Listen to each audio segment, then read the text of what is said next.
Puerto Rico está en un momento histórico y estamos ante una oportunidad que no se da dos veces en la vida. Ahora mismo, en el Congreso de Estados Unidos, tanto por el Senado republicano como por la Cámara demócrata, se está discutiendo maneras en que se puede volver a reactivar la manufactura en Puerto Rico y las farmacéuticas. Esto es un issue que como puertorriqueños todavía no nos hemos puesto de acuerdo y entiendo que no le hemos dado la importancia debida, pero hoy en el podcast de Economía con Calle vamos a hablar de por qué es importante y por qué en este momento todos los puertorriqueños debemos reconocer la importancia de la industria manufacturera y de la farmacéutica y ponernos de acuerdo de una vez y por todas.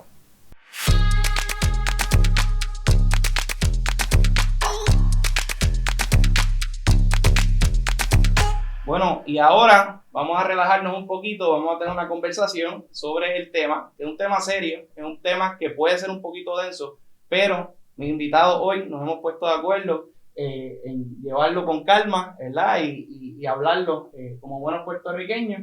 Tengo el placer de estar aquí con dos ex secretarios de Hacienda de ambas administraciones, la Administración Popular y la Administración PNP, y que son personas ante todo, y por eso están aquí, son personas que no importando quienes los hayan nombrado, qué en administración han trabajado, son puertorriqueños ante todo y han reconocido la importancia de este tema y vienen hoy a compartir con nosotros toda su experiencia sobre los asuntos contributivos y sobre las oportunidades que tenemos al frente. Así que muchas gracias, señor Juan Zaragoza, por estar de nuevo con nosotros aquí. Gracias por la invitación, Nick. Un placer estar contigo y con Teresita.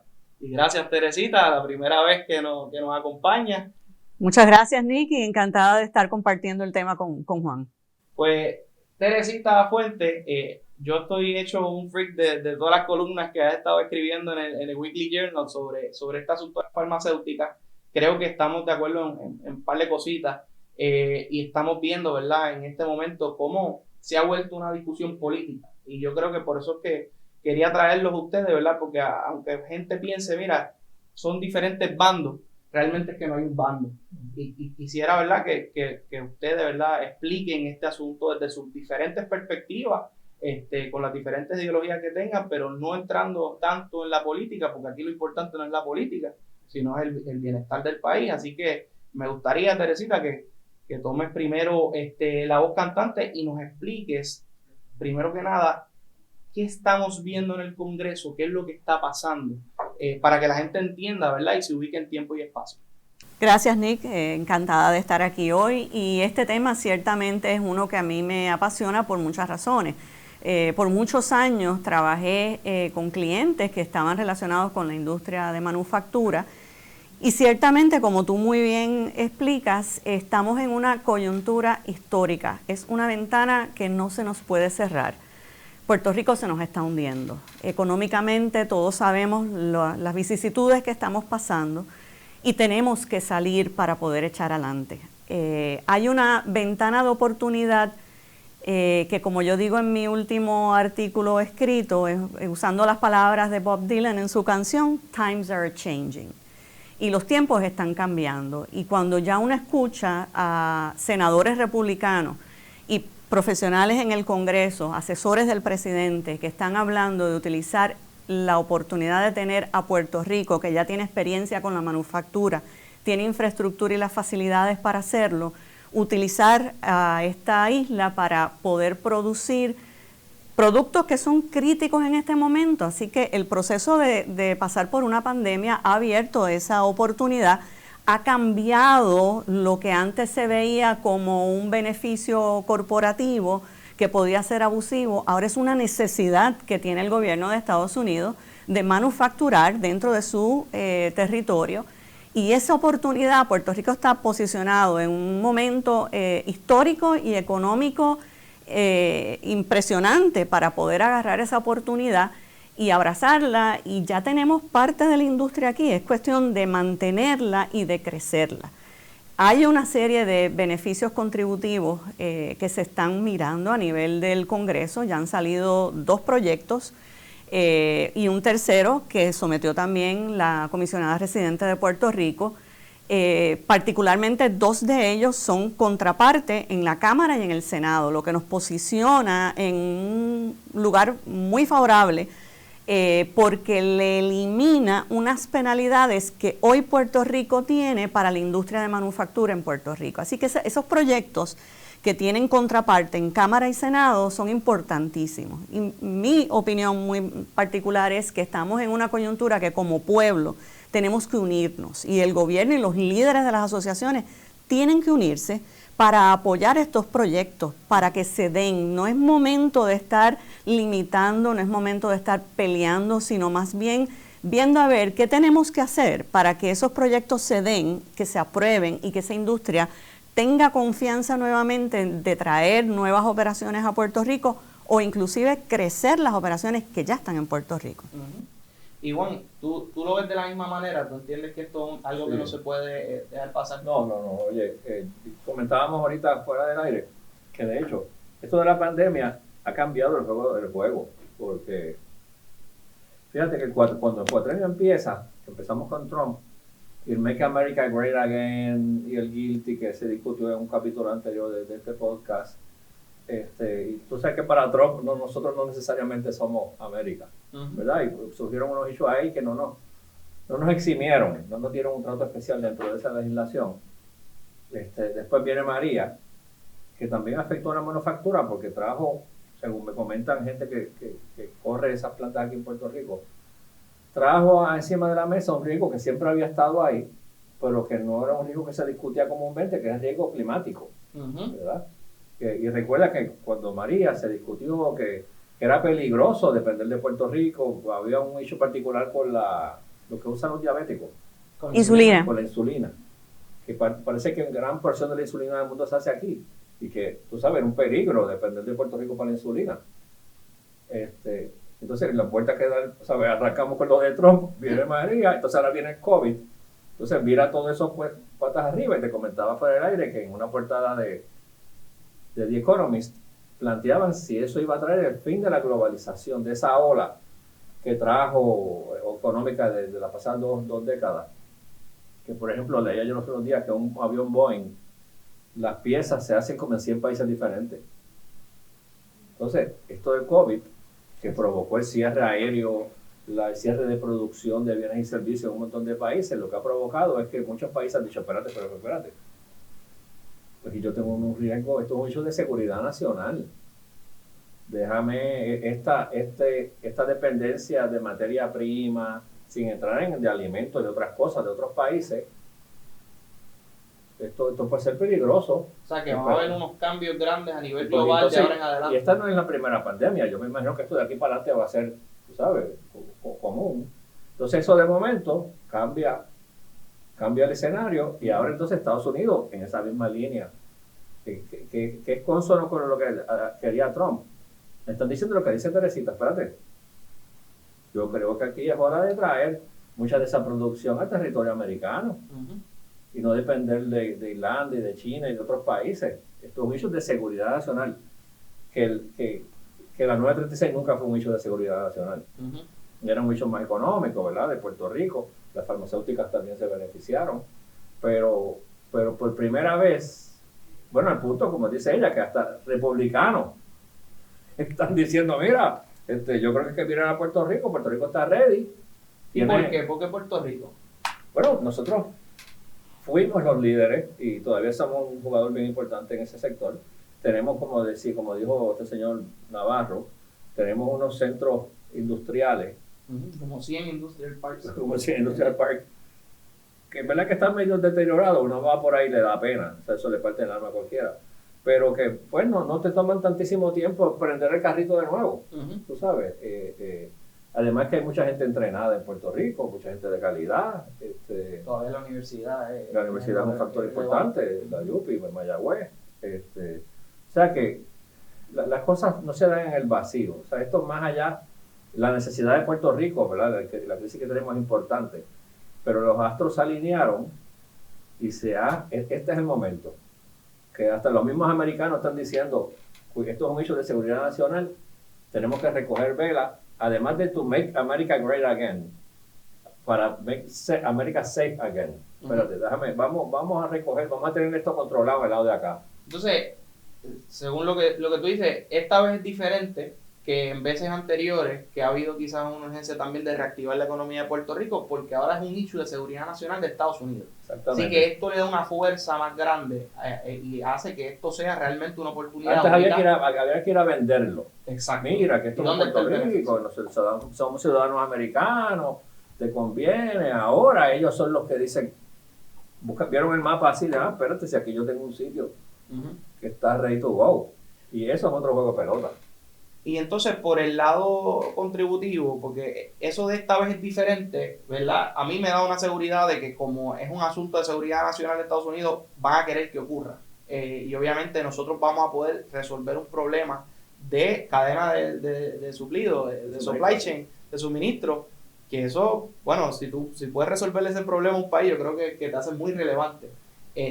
Pero por el lado contributivo también es diferente. Y Teresita, tú estabas hablando de eso en la columna que sacaste hoy es el día que estamos grabando, estamos a 24, lo pueden buscar en el Weekly Journal del Vocero, y tú mencionabas que a diferencia de lo que ya hemos escuchado incluso en algunas personas que políticamente hablan del asunto, que dicen que esto es como las 936 parte 2, tú planteas que esto no es como las 936, que no se parece a las 936, que eso es un juego que ya acabó y que esto es otro juego distinto y que también me gustaría escuchar.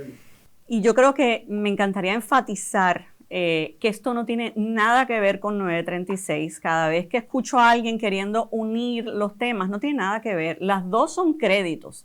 936 es un crédito y el GILTI, que es el tema que se está tocando ahora, que me parece que tú hiciste un podcast sobre eso también, pues también funciona como crédito. Pero la diferencia grande en lo que tenemos que puntualizar es que lo que está pasando con la industria que está establecida en Puerto Rico, que son corporaciones foráneas, últimamente poseídas por una corporación de Estados Unidos, es que se les penaliza contributivamente en Estados Unidos por tener una operación en un país extranjero, y para esos temas contributivos, Puerto Rico es un país extranjero y se nos trata como un país extranjero. Dos de los proyectos que mencioné que están radicados, lo interesante que tienen es que nos elimina ese trato desfavorable para las corporaciones que están operando en Puerto Rico. Así que nos trata en igualdad de condiciones como si fuésemos un Estado, en el sentido de que ya no somos un país extranjero, nos reconoce como un territorio de Estados Unidos y no nos impone esa penalidad que hoy la industria que está en Puerto Rico la tiene que estar pagando.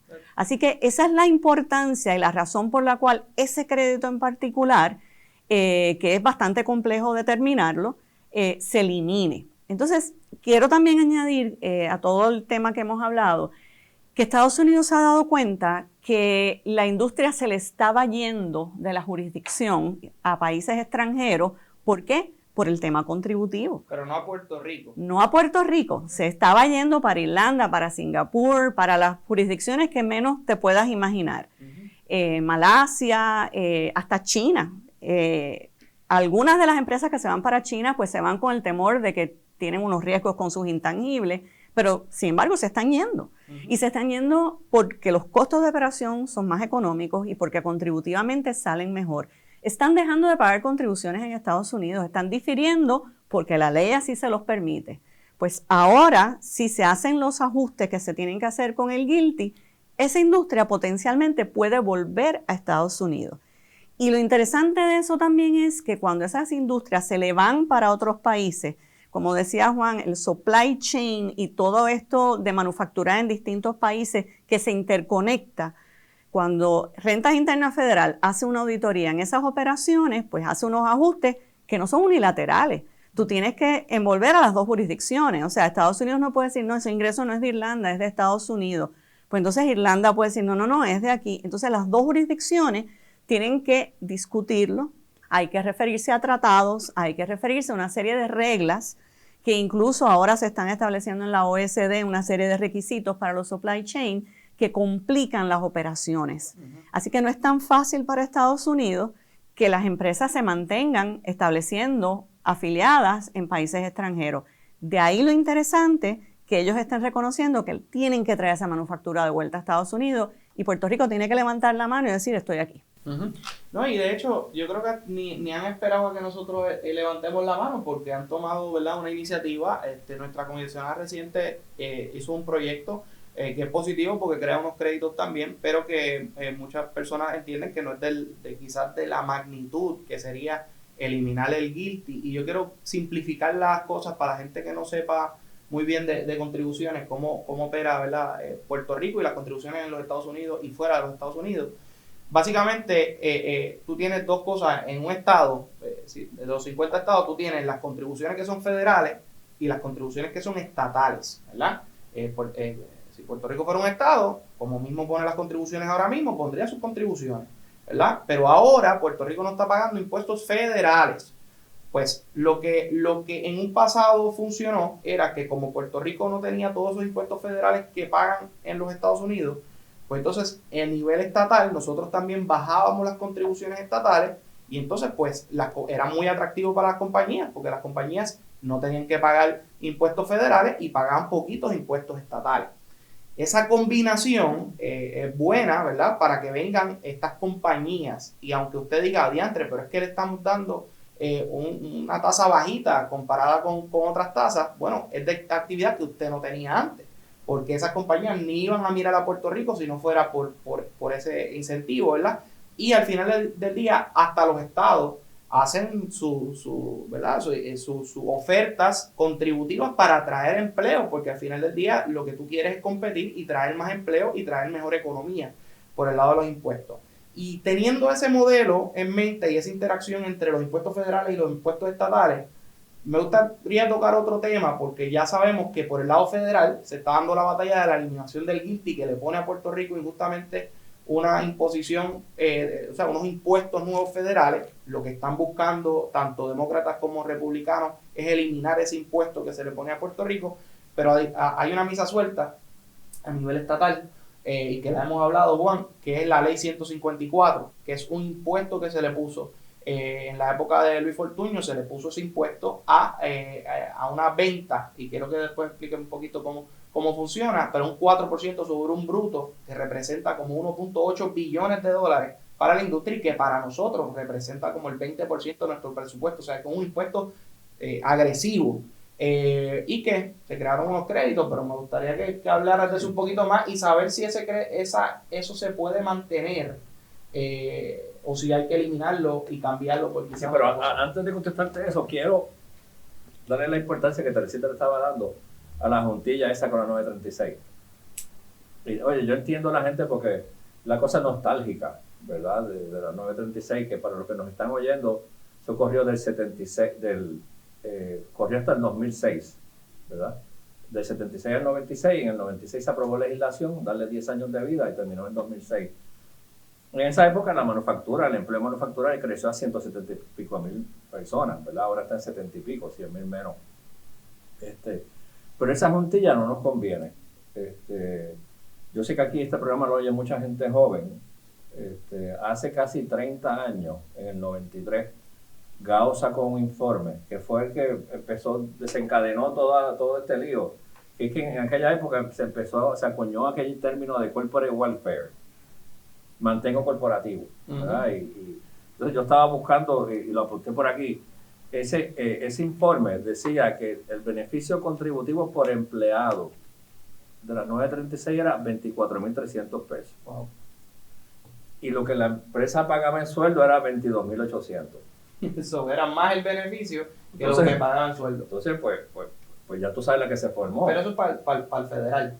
Sí, eso es para el federal, para nosotros no. O sea, nosotros claro, el empleo es nuevo, pero ellos pagaban por el americano, que es el que paga el ticket pesado aquí, dijo, espérate. O sea, que esto me sale en 24, ustedes lo que le pagan son 22. Esto es un negocio flojo. Y eso entonces desencadenó ¿verdad? Por eso es que esa juntilla es mala. O sea,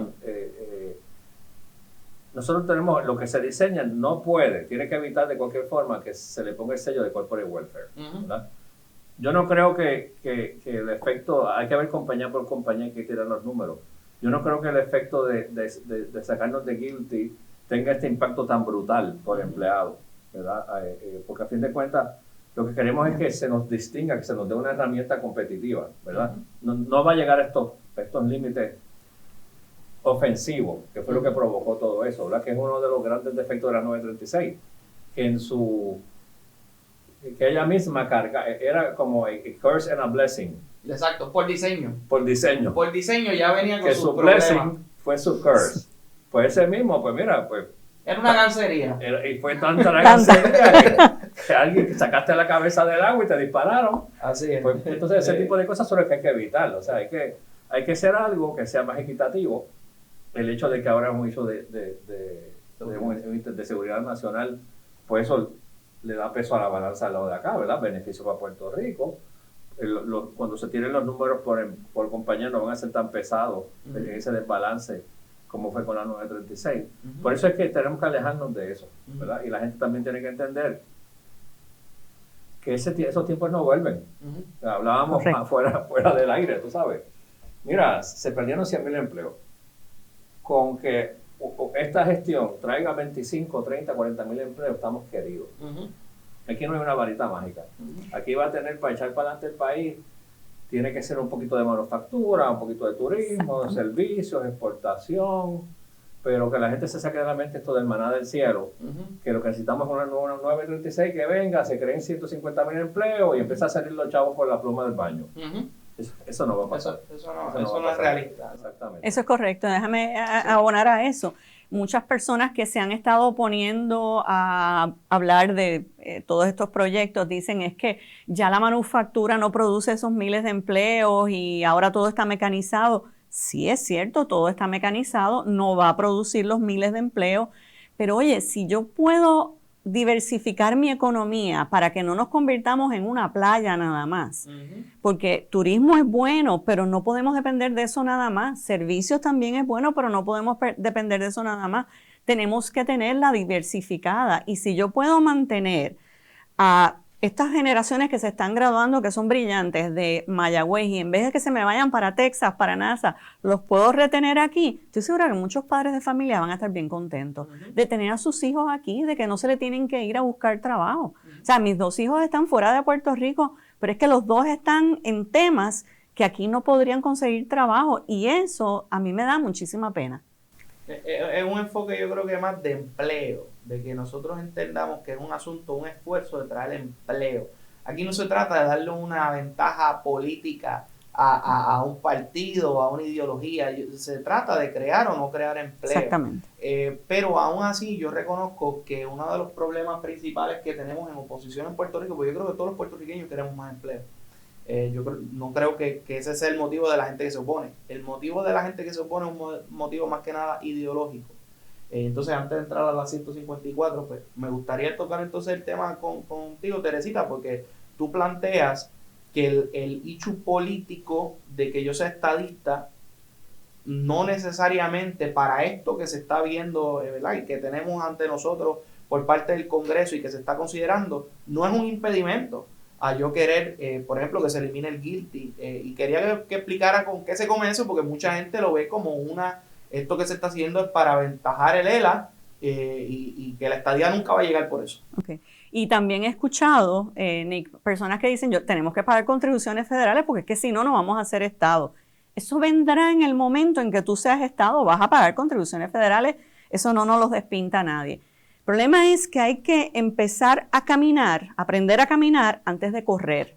Y ahora mismo tenemos una situación en Puerto Rico que económicamente tenemos que resolver, y nos lo han dicho ya en el Congreso, o sea, lo han dicho de distintos partidos. Tienen que atender su situación económica primero, no nos van a mirar hasta que no atendamos eso y enderecemos nuestras finanzas para entonces poder sentarnos en la mesa y negociar un cambio de estatus. Y en ese momento lo discutiremos. Por ende, yo soy estadista, lo he dicho públicamente, y a mí no me ofende los proyectos que se están dando porque me parece que son buena política contributiva y económica. ¿Para qué? Para que esa industria se mantenga en Puerto Rico, porque si seguimos empujando industria fuera de Puerto Rico y la gente yéndose a buscar empleo afuera, definitivamente no nos queda otra cosa que la playa. No nos queda más nada. Así que tenemos que fomentar la diversificación de nuestra economía, y por eso es que creo que es imprescindible. Contributivamente hay una diferencia entre los dos estatus. ya lo hablamos y eso queda estipulado. O sea, que cuando tú seas Estado, tú tienes que pagar ciertas contribuciones. Pero eso no pasa de un día para otro. O sea, eso va a conllevar unas transiciones bastante complejas y bastante largas. Juan hizo referencia a un informe del GAO, me parece que había otro también que hablaba del costo del cambio, hablaba ese informe. 2014 hay uno que fue bastante actualizado. Y recomiendan unas transiciones, porque eso no se da de un día para otro. Pues en esas transiciones se pueden hacer muchas cosas para mejorar nuestra economía. Y en el momento que se esté negociando un cambio de estatus, muchos cambios se pueden introducir igualmente. Así que yo creo que nos estamos adelantando a pedir estadidad y vamos a pagar impuestos hoy, cuando realmente no hemos resuelto el pressing argument, que para mí el punto importante es, vamos a resolver nuestras finanzas ahora mismo. Así que por eso es que tenemos que empezar por aquí. No, y sobre todo, el que tiene esa visión de que primero había que quitarle los beneficios a Lela para entonces llegar a la estadidad, pues mira, ¿cuántos años después ya van? Una economía, en una década se perdieron cientos de miles de empleos y no, la estadidad no está más cerca hoy que en aquel momento. De hecho, yo pensaría que está más lejos, porque estamos en peor posición económica, estamos dependiendo más de fondos federales, tenemos ingresos per cápita bajitos, todavía no nos hemos desarrollado, y Estados Unidos, si en algún momento quisiera que Puerto Rico fuera Estado, va a ser por el lado de la prosperidad, no por el lado de los problemas económicos, porque tú no te vas a echar un problema económico encima y una carga a la nación, ¿no? Sí, la pobreza y la desigualdad son incompatibles con cualquier estatus político. Con la independencia, con la supervivencia de Lela, con la estadidad. Entonces, no puedes divorciar una cosa de la otra. Comentamos fuera del aire inclusive que aún para la independencia es importante atender nuestras finanzas, porque es que si no las resolvemos, ¿cómo vamos a pararnos en nuestros propios pies y pretender ser independientes? Y en la independencia, si tú estudias todos los países que se han independizado, ninguno se independiza exitosamente desde una indefensión económica. Todo es cuando están fuertes. ¿Por qué Cataluña se quiere independizar? Pues porque está fuerte económicamente comparado con España, no dependen de ellos. ¿Por qué Estados Unidos se independizó de Gran Bretaña? Bueno, porque ya económicamente era lo que estaba sacando Gran Bretaña de lo que ellos aportaban. Así que la soberanía del pueblo, y en esto poder verlo por los dos lados, está el sector independentista que busca soberanía, está el sector estadolibrista que busca más soberanía o más autonomía, está el sector estadista que busca la soberanía de un Estado. Pero todas esas soberanías se ganan con la soberanía económica. Correcto. Primero, y luego la soberanía política. Y yo creo que en eso tenemos que encajar nuestras ideologías porque, oye, es natural que las tengamos. Pero hasta cierto punto, pues, la economía viene siendo más importante, ¿verdad? Y segundo, tenemos que repensar cómo vemos la economía y tenemos que desdivorciar los dos issues. Y pienso que es lo que tú dices. Para cualquier tipo de estatus, tú tienes que tener la casa en orden y tienes que tener prosperidad económica. Lo cual me lleva también a qué estamos haciendo en Puerto Rico, ¿verdad? Porque estamos hablando aquí de que allá el Congreso se puso de acuerdo, los demócratas y los republicanos tienen esta cosa planchada, que es el asunto de la eliminación del GILTI.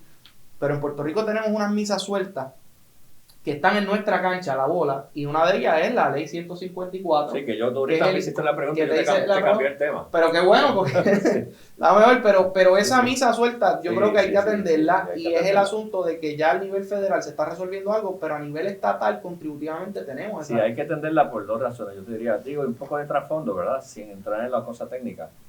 La 154 es, esta manufactureras extranjeras, o sea, americanas que están aquí, las farmacéuticas principalmente, pagan contribuciones como paga cualquier negocio, ¿verdad? Hacen su planilla de contribución sobre ingresos, pagan también, se les hacen unas retenciones de impuestos con ciertos pagos que hacen afuera, pero también en la administración de Fortunio se diseñó muy hábilmente un mecanismo para que pagaran más contribuciones al gobierno de Puerto Rico, pero a la vez le buscaron la vuelta al hecho de que había unos decretos de exención contributiva, ¿verdad? Que es un contrato entre el gobierno y la empresa. Y muy hábilmente le buscaron la vuelta de sacarle más leche a la vaca sin que el dueño de la vaca se quejara. ¿Tú sabes? Y sin dejarle saber al dueño de la vaca. Sin dejarle saber. Entonces, Pues eso, como tú, no me acuerdo si lo decías antes o después de que arrancamos, que genera 1.8 billones, es una cantidad significativa, ¿verdad? Entonces eso hay que atenderlo por dos cosas. Primero, porque es de esas nubes negras que está por ahí. O sea, tú no, imagínate, tú estás en Hacienda, estás en el gobierno, tienes que hacer unas proyecciones económicas, tienes que hacer un presupuesto. Entonces sabes que hay una partida, redondearlo a 10 billones, 1.8, una partida que puede ser 18 o 20% de tus rentas internas, que depende de que el americano saque un ruling y diga se acabó el evento. O sea, ¿sabes? Eso es lo que llaman un cliff, ¿verdad? Un abismo. Sí, que cualquier cosa que pase allá que digan no te voy a acreditar. No, se acabó esto. De 1.5 billones de pesos. Entonces el americano ha mandado señales de humo, palomas mensajeras, avionetas, o sea, nos han enviado señales de que mira, mi hermano. O sea, ¿cuántos secretarios hemos trabajado con ese tema? Don't push it, tienes, tú sabes. Sí, mira, ya se está acabando y pues cambia el presidente y ganamos un poco más de tiempo y se van los del tesoro y vuelven otros. Pero tú no puedes vivir, digo, a las empresas tampoco, las empresas, tú sabes, y entonces hay que atenderlo también, o sea, hay que atenderlo desde el punto de vista de la empresa, porque la empresa tiene esa contingencia siempre, es decir, le van a cambiar las reglas de juego, entonces no es acreditable, entonces es un costo adicional de operar en Puerto Rico. Hay que atenderlo desde el punto de vista de Puerto Rico, para quitarnos esa nube negra, esa nube de encima. Esa es de las cosas que en enero, o sea, hay que hacerlo lo antes posible. Tal vez en enero primero, venga quien venga, hay que sentarse y hablar con las empresas, renegociar esos decretos, buscarle la forma de convertir ese impuesto en que sea un impuesto sobre ingresos más claro, que no haya duda de su credibilidad, porque todas estas situaciones que dependen del Congreso Federal siempre son tú sabes, que crean un montón de estrés aquí. Yo estoy de acuerdo con Juan que tal vez la coyuntura interesante va a ser en enero, porque de aquí a allá posiblemente ya cojan más tracción y más fuerza los proyectos estos de GILTI, y es el momento perfecto para revisar todo de una vez, no solamente el impacto a nivel federal, sino el impacto en Puerto Rico y a lo mejor el momento de hacer una nueva ley de incentivos, porque Puerto Rico tiene una historia que cada 10 años más o menos sale una nueva ley de incentivos y ya nosotros estamos en esa coyuntura de revisar los incentivos que tenemos y posiblemente sacar una nueva ley que se atempere a lo que va a terminar pagando la empresa a nivel federal con todo esto del GILTI. Así que creo que es el momento perfecto para trabajar con ese tema. Sí, es una misa suelta que está y a mí me preocupa porque digo, ahora yo dudo muchísimo que el Tesoro Federal vaya a poner mucha presión para cortar el crédito ahora precisamente cuando están tratando de traer las corporaciones, pero hay un efecto que tiene la 154, que yo estaba hablando con Denise, que es que una vez se hizo la ley 154, prácticamente castró el crecimiento de las compañías como que se quedaron hasta aquí fue. O sea, de ahí para adelante yo no quiero crecer porque, primero por la desconfianza, porque eso fue algo, como dice Juan, eso fue sin preguntar, eso le metieron un impuesto, el impuesto no se podía, ya ellos tenían unos contratos, fueron por el lado de los contratos a ponerle ese impuesto y obviamente a medida que tú sigas creciendo tus operaciones en Puerto Rico, pues más va a ser el impuesto, porque el impuesto es al bruto de todas las operaciones, o sea que las compañías no quieren quedar a merced de ese impuesto que quién sabe si se los acreditan o no, o sea que es un asunto que para el crecimiento de la industria es bien importante, sino que por más que tengamos el GILTI, yo creo que todavía sigue siendo un talón de Aquiles para Puerto Rico por el lado de la inversión. Y Nick, quiero añadir a eso el hecho de que en la medida en que la industria no crece, una planta X que esté en Puerto Rico, en la medida en que no trae productos nuevos constantemente, porque los productos pierden patente y entonces se van genéricos, los dejan de producir y viene uno nuevo. En la medida que tú no tienes ese pipeline trayendo productos nuevos constantemente, la planta se pone vieja, se pone obsoleta, que es parte de lo que Juan comentó, que tenemos muchas plantas desocupadas que posiblemente tienen tecnología vieja. Así que tenemos que mantener, las que están aquí, tienen que tener productos que sigan viniendo para Puerto Rico. Y a los gerentes generales de estas plantas les cuesta mucho trabajo convencer a sus headquarters que les permitan traer esos productos nuevos, porque eso es un costo de operar aquí, ese arbitrio. Así que no nos conviene Por un lado, por ese lado. Por otro lado, la Junta de Supervisión Fiscal ya en sus planes viene bajando sus estimados de lo que se va a recaudar en ese arbitrio porque tienen en sus planes, en sus estimados, tomando en consideración de que van a haber plantas que eventualmente se van a ir porque se ponen viejas, no vienen más productos, pues ¿sabes qué? Nos vemos. O sea, que no es solamente que ahora mismo tenemos que reactivar la economía, sino que y reactivar la manufactura y todo, sino que tenemos que salvar una industria que se está muriendo y se estaba muriendo antes de que todo esto pasara. Si algo la gente se dio cuenta, y no voy a meter a nadie más en este bote, yo que tengo cierta edad. Yo me acuerdo cuando la gente decía en los 90, no, porque esa fábrica no se va, porque a esa gente metieron aquí 500 millones de pesos, porque, mire mi hermano, el rendimiento en esas operaciones es tan alto, que después de X años ya se recobró la inversión y esa gente tira eso a pérdida, pero con una facilidad. Por eso es importante lo que Teresita dice. O sea, el hecho de que esas empresas queden unas cuantas aquí, no te recuestes de eso. Tú tienes que refrescar continuamente esa producción para que esa fábrica sea vigente. Ese pipeline de productos, porque, oye, tú te asombrarías. Hacen una reservita en los libros de pérdidas de no sé qué y apaga el switch que nos fuimos. Sí, no, y sobre todo por la magnitud del impuesto. Entre 12 compañías nos pagan 1.800, nada más en ley 154, 1.800 millones de pesos. Otras cosas. Y hay algunas que no tienen ni siquiera la posibilidad de acreditar al arbitrio. Porque en sus países, por ejemplo en Inglaterra, hay países que no les permiten, sus headquarters no están aquí, que no les permiten, hay otras jurisdicciones, me parece que Singapur también, o sea, hay jurisdicciones donde pueden recibir los headquarters donde no hay crédito posible. Y quiero resaltar también y ponerlo en perspectiva para darle un sentido de proporción. Miren lo maltratada que hemos estado diciendo que está la manufactura y la farmacéutica, la industria ahora mismo, que como ustedes han dicho, van poquito a poco teniendo menos productos para traer a Puerto Rico, poniéndose más viejas las plantas, le metimos el impuesto de 154, el americano le metió el guilty, que ahora queremos que se quite, pero el americano le puso el guilty, o sea, todos los cantazos que lleva cogiendo esta industria y con todo y con eso, representa más del 25%, si estoy frente al secretario de Hacienda que me pueden corregir, del presupuesto del país, con todo y con eso tienen 78,000 empleos, si tú lo pones en perspectiva en el asunto del presupuesto, lo que ellos pagan se equivale a lo que todos nosotros pagamos en contribuciones, todos en nuestras planillas y un poquito más. Si lo pones en términos de todos los negocios de Puerto Rico, pagan más de lo que pagan todos los negocios de Puerto Rico. Correcto.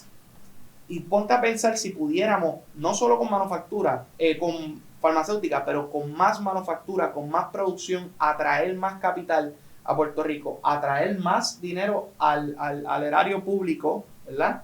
Imagínate si ahora mismo con 12 compañías llegamos a casi 2 billones de pesos, si tuviéramos 20 compañías, aunque yo sé que no son tantas, llegan hasta 20, las más grandes, pues entonces, en teoría pudieran bajar las contribuciones a los individuos, o sea, no necesariamente quiere hacer eso, a lo mejor quiere salir del problema financiero que tiene, ¿verdad? ¿Qué tal si las mismas que están duplican su producción?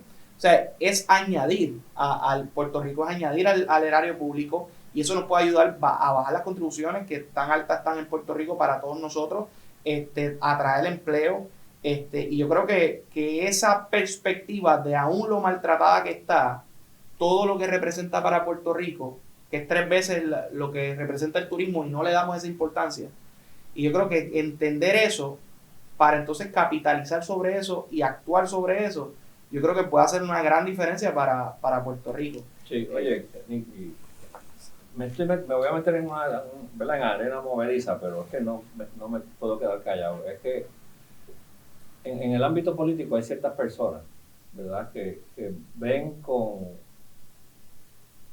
extrema simpleza esto del 4% y entienden que esto es cuestión de cuando haya un cambio de administración X, subir eso a 8, a 10%, como si eso fuera así. No, ahora mismo lo he escuchado en los discursos políticos en sus plataformas de gobierno. Exactamente. Y oye, no es que esa vaca no dé más leche. Lo que pasa es que eso no es así de fácil. Tú sabes, cada empresa de esas es una historia diferente, para empezar, como dice Teresita, no todas son de Estados Unidos.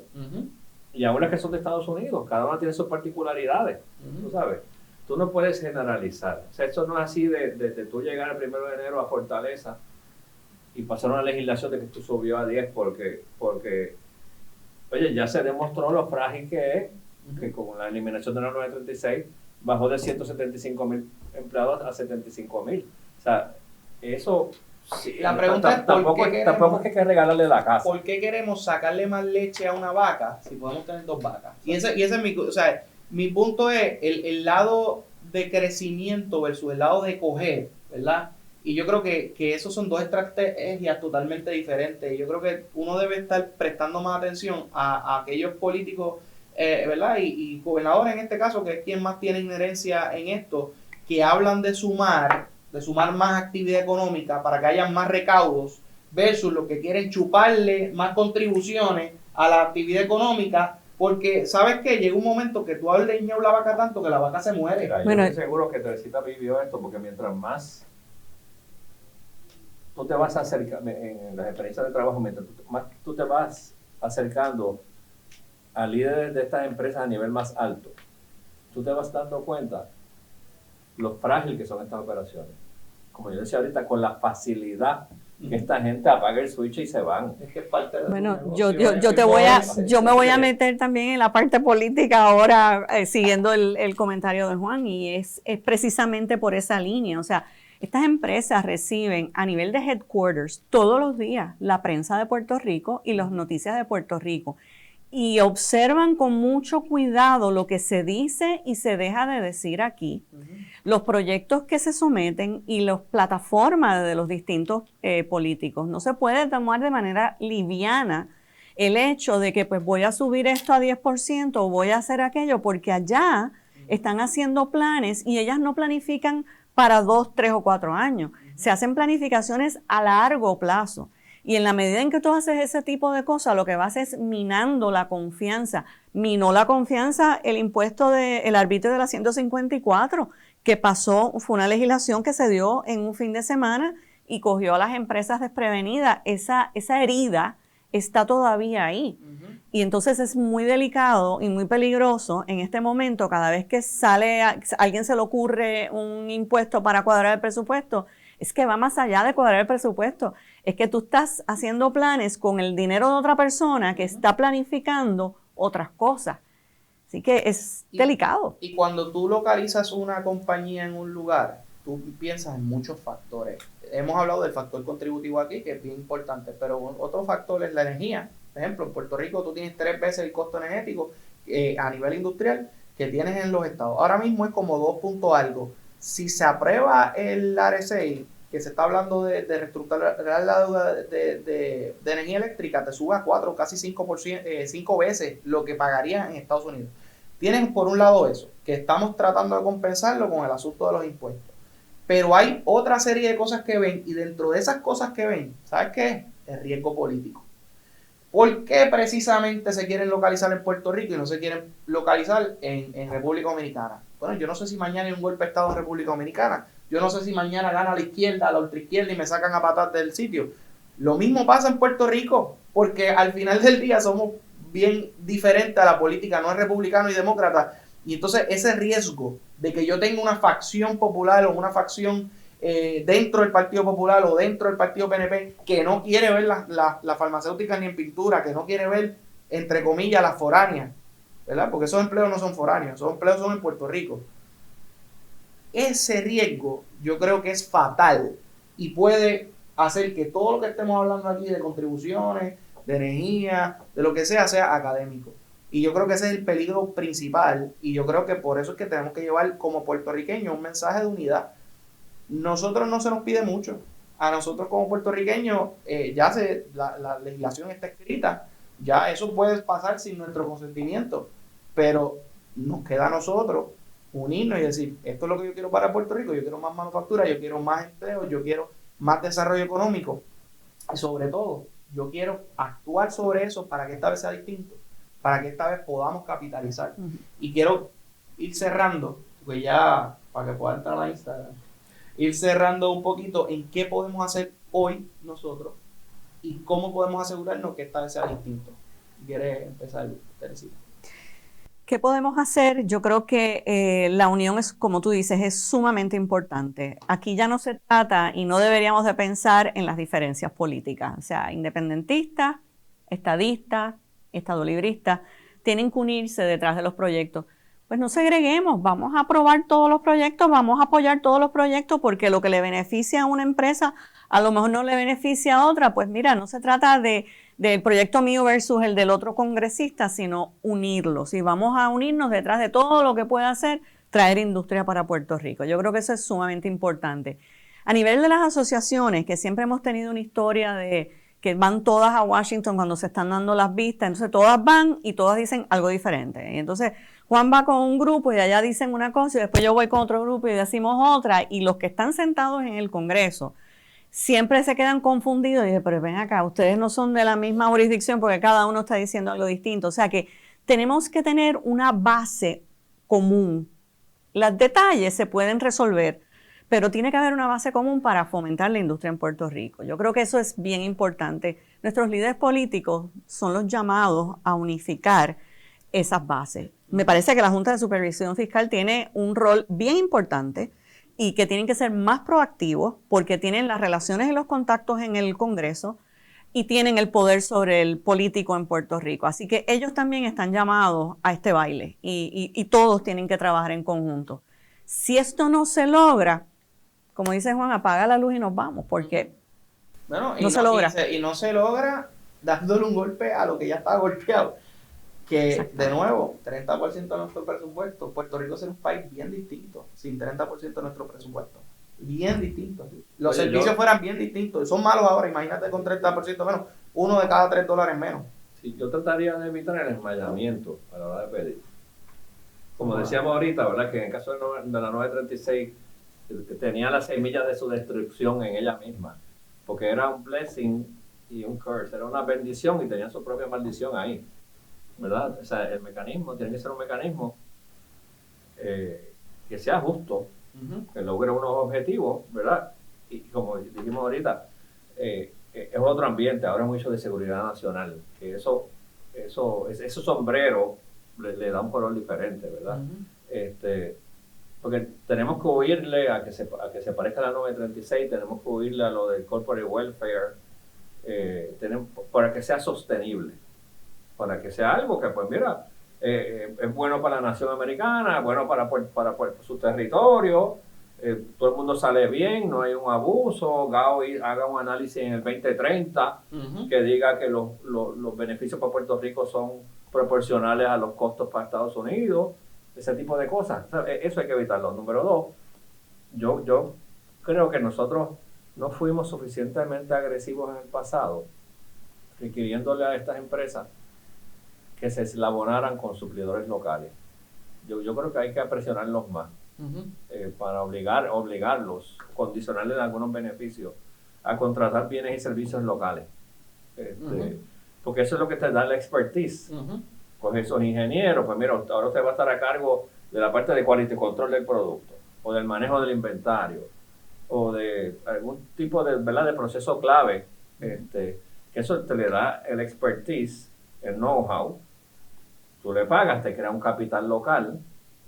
Aquí hay dos o tres casos de éxito en Puerto Rico, de empresas que empezaron así y ahora están exportando, ¿verdad? Sí. O sea, tenemos que ser más agresivos con eso para que lo que aporta esta gente vaya más de empleo, inversión e impuestos, sino que su footprint, su huella en la economía sea más que eso. Que si en algún momento se reduce el beneficio, se van o se quedan más o menos, pues que ese footprint, esa huella, o sea, que dejen huella. Que nos quedemos con un capital local. Con un capital local, exactamente. Yo creo que eso es bien importante y sobre todo porque esto va a requerir legislación boricua, ¿verdad? Sí. Y legislación aquí, como pasó en el pasado. Y eso yo creo que es importante. La vez pasada se incentivaba incluso que se compraran bonos del gobierno, que puede que ayude, ¿verdad?, alguno que otro municipio y una que otra obra buena, pero también se prestó para mucho despilfarro de dinero cuando ese capital se podía dejar en la banca y se podía poner en programas que fueran para crecimiento de empresas locales. Yo creo que esa clave que ustedes están tocando también de cómo nosotros eslabonamos y hacemos que el capital se quede en Puerto Rico y que el capital se invierta en compañías puertorriqueñas y que sean las compañías puertorriqueñas las que sustituyan entonces, ¿verdad? Hasta cierto punto la relevancia de la foránea. Y yo creo que eso es bien vital, ¿verdad? Para todo, porque eventualmente, si Puerto Rico se convierte en un estado, los beneficios contributivos van a bajar. Así que tú necesitas una economía fuerte que pueda aguantar el golpe de un cambio de estatus, y si pasa por la independencia pasará lo mismo. O sea que yo creo que al final del día la meta es la misma, desarrollar la economía, y de nuevo estamos ante yo creo que una oportunidad única, y yo creo que ustedes estamos todos en la misma página. Así que les voy a dar gracias por su tiempo, ustedes son personas muy ocupadas, y nada, Dios quiera que la gente nos escuche y que la gente cambie su pensar y que se atrevan a aprender un poquito más de estos temas que son del desarrollo económico de Puerto Rico. Perfecto, muchas gracias. Sí, gracias a ti. Yo creo que vencimos la tentación de caer en las cosas técnicas. ¿Verdad? Sí, para beneficio de los que nos escuchan. Importante, sacamos 2 podcasts. El primer podcast que lo sacamos con Tax Lead Partner de PwC, con Denis Flores, que explica el lado técnico de lo que estamos hablando hoy. Y esa parte, pues, para todos ustedes que quieran meterse deep en este asunto de cómo operan los créditos y cómo va a operar todo el asunto de los incentivos y las contribuciones, los invito. En aquel también tratamos de no irnos tan técnicos, pero es inevitable. Así que nada, gracias por el tiempo que nos dedican, y seguimos en el podcast dándole duro a este tema y a otros temas. Muchas gracias.